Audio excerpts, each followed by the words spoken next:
Hi, it's Andy from Hobby Headquarters, and we're here today with Steve from Value Gear, and he's going to teach us how to do some AFV accessories, some tarps, some bags, and all using resin epoxy putty.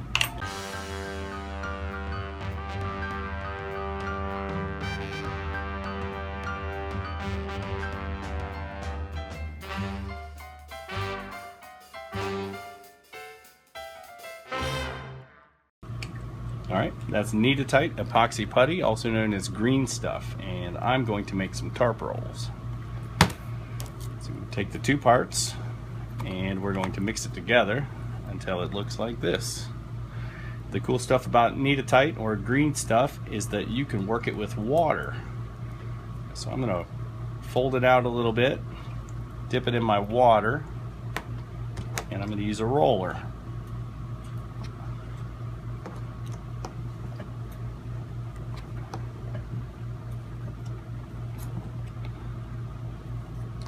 And it's good to rotate it, roll it every direction.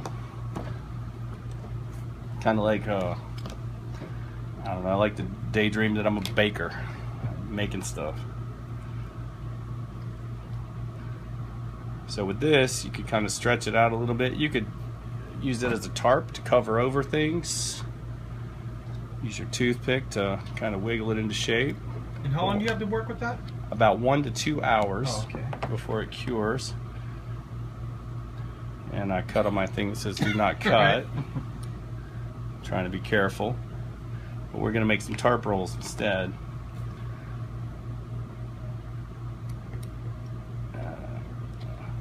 And you can always use these little extra spare pieces for stuff. Let's see.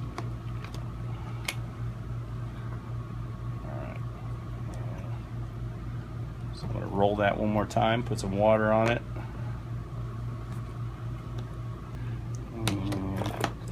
Best sculpting tool ever is a toothpick. I'm just going to fold that over a little bit there. Kind of fold it half-ish a little bit. And then I'm going to roll it up like an actual tent or tarp roll.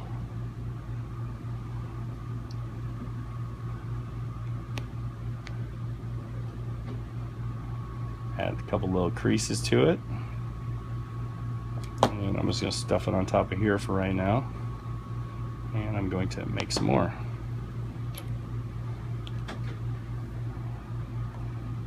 Get some water on it. This table's a little flexible. Yep.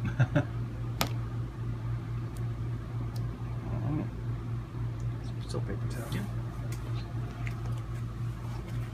Sometimes it's good to dry it off a little bit if you get too much water.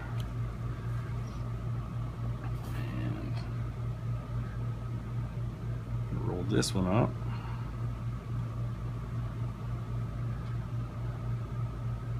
And just put a couple little creases in it. It's hard to film so small, isn't it? Yeah, I can't get close. Alright, and then I'm going to kind of merge it with that one.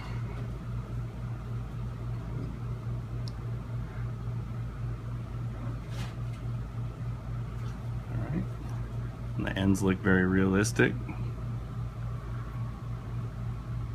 And then what we need to do is add some impressions where we're going to put straps later. So I dip my tool in the water.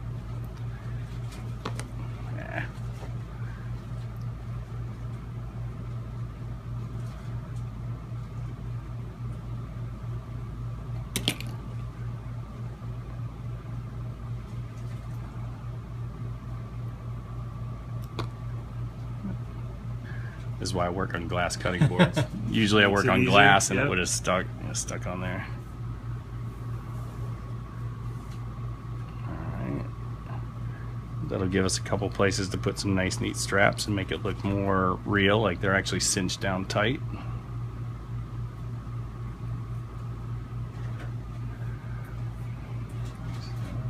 That's it.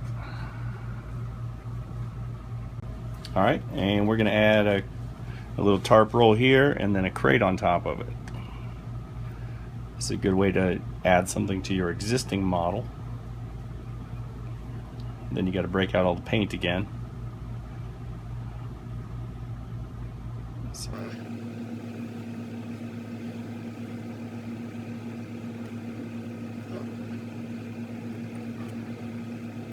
All right, I'm just trying to come up with something to add to this existing model. I rolled out some putty, and I'm just going to stretch it a little bit, make it a little longer, thinner, but we could just add it. Yeah. Just kind of fold it up in there.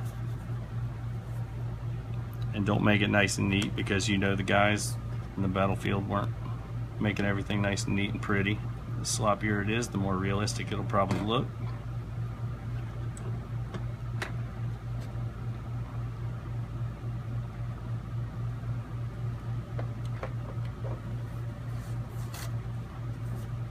Alright, so there's a little tarp they use for when they're working on somebody's tank, and here's another one I had made.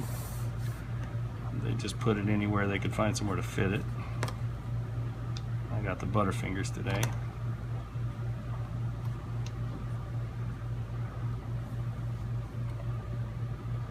Alright, don't forget gravity. Things tend to go downward. And we're going to stick this crate on top. You could go back later and add some rope to it or something to hold it in place. So bring it up to the camera here so we're showing.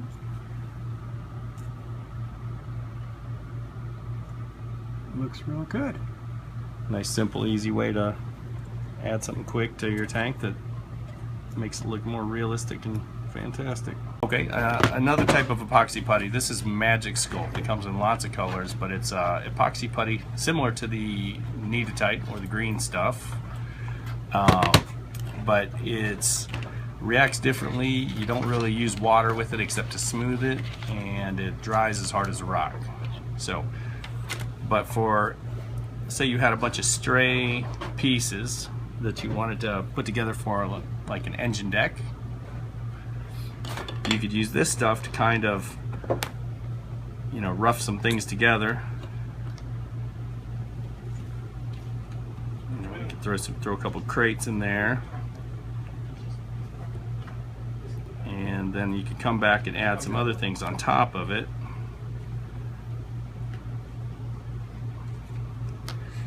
And you're basically going to create one big composite piece that looks a little more realistic than just trying to glue all of it on. And so I just stuck all that together. It'll cure in an hour or two. But meanwhile, I'm going to take some of the green stuff that we talked about, and I'm going to roll it out and partially cover that with a tarp. Just going to flatten it out. Using my roller, poke a hole through this table.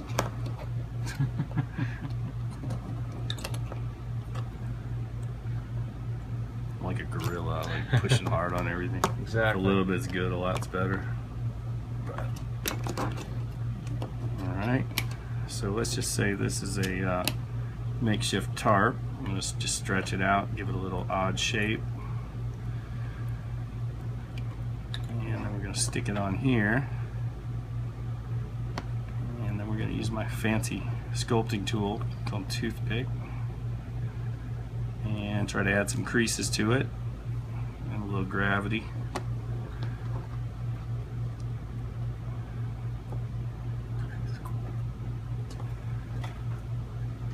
And you know, the more you play with it, the more realistic you can make it. You gotta watch for fingerprints. You can use a little water to kind of smooth them out.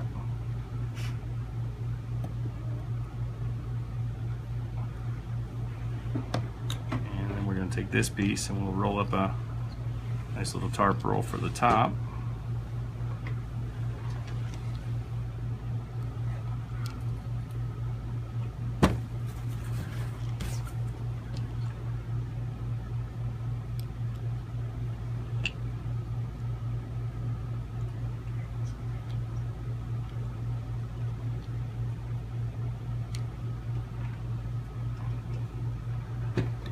could just throw it there on the side.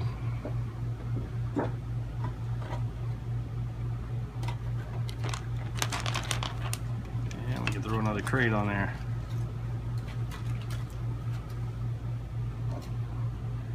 You can let it cure and stick it on the back of your tank.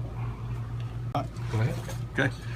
All right, I'm gonna throw together a just sort of a makeshift engine deck stowage pile worth of stuff.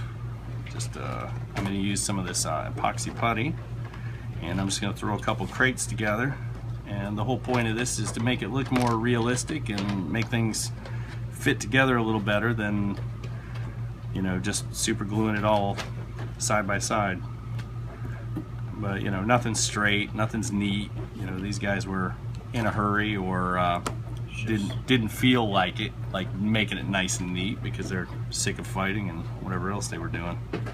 And getting shot at kind of. Yeah, it tends to probably deter you from cleanliness. Transit too. All right, what else we got? A couple US packs. Put these packs on here. And I got a ration crate. But I like this epoxy putty for this rather than super glue, because you see how quick I can just get it and throw something together. And it stays together pretty good. It's pretty solid. And as it cures in an hour or two, it'll be hard as a rock. Alright, and then I'm going to take some of my green stuff that I like to use for making tarp rolls. Smush it out, dip it in water, and I'm going to roll it. And you can kind of stretch it some.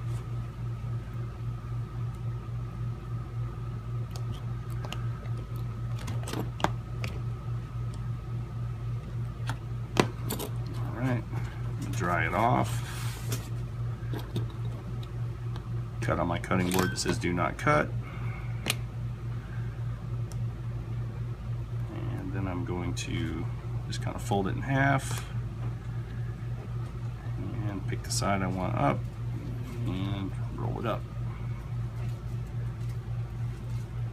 Fancy expensive sculpting tools of toothpicks. Alright, and there's a tarp roll. We're going to add that to right here by the ration crate. Kind of push it in place a little bit. And I do got the Butterfingers today. See that? Don't touch anything I freshly sculpted, because it has spit all over it. The most valuable technique you've learned today. I'm lucky not to stick myself with the X-Acto knife in the tongue. Alright, we're gonna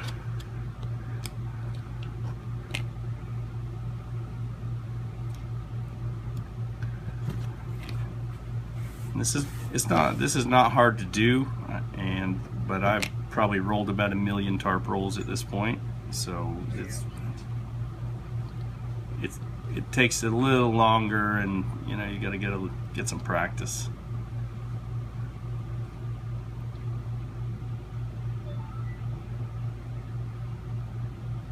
But the important part is adding a couple little folds to it. The folds are what make it look realistic, and making things kind of catty-cornered and whatnot tend to make it look more real too. Alright, and we got one more here.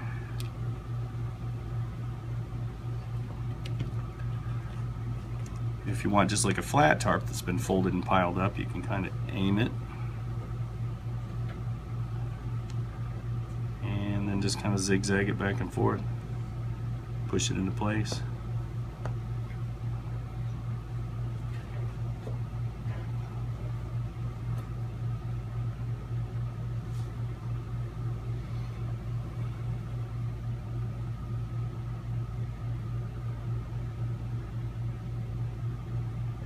Try to add a little fold to it so it looks more interesting.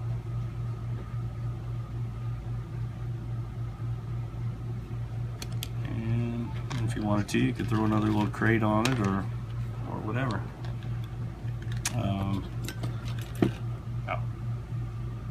bring it right up here just so they can see it really close up, see all your detail. Yeah, very nice. And the last thing is to make some impressions so you can put some sort of straps on it later. And I just dip the tool in water or use a wet toothpick. And then adding some straps definitely make it look a little more realistic.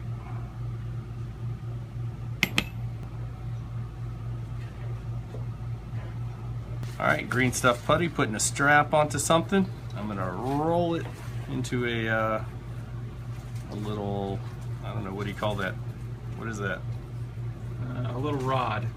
Roll it into a little rod. Then I'm going to use a toothpick, like a rolling pin, like a little baker. Flatten it out just a little bit, not too much. I'm going to trim the ends. And I'm going to cut these little pieces in the middle. And I am going to put my glasses on so I can see. And then I'm going to just put that into that crease we made. Spit on my finger, as usual. Am I in the... Yep. Right here is good? Yep. Okay. And get that pressed into place so we can start to cure. I'm going to do the next one.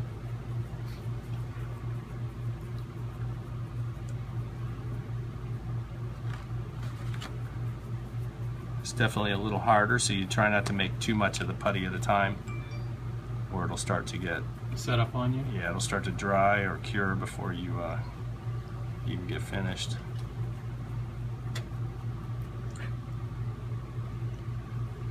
Alright, so that's the first part of the strap. Now the ends that we cut are going to be the second part of the strap, which includes the buckle. So we're going to stick that on there. Roll it into place. I like to roll the toothpick a lot.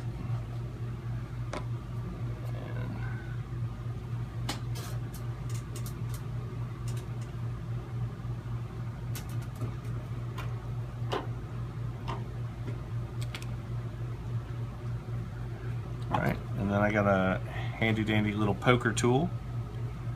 I'm going to dip it in water and then make an impression for a buckle. Is that piece square? It is square. Oh, It's a 1/16 brass rod that I sharpened. And then I'm going to dip my X-Acto knife in water and use that to just shape the buckles a little bit.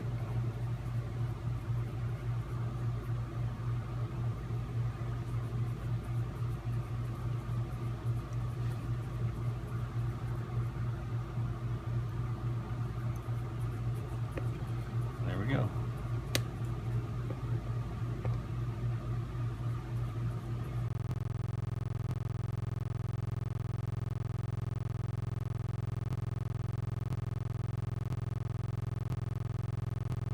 Okay, I want to thank Steve from Value Gear for coming down and working with us today.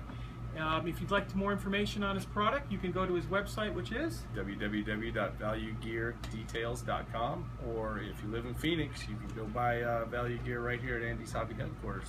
great. Thanks again.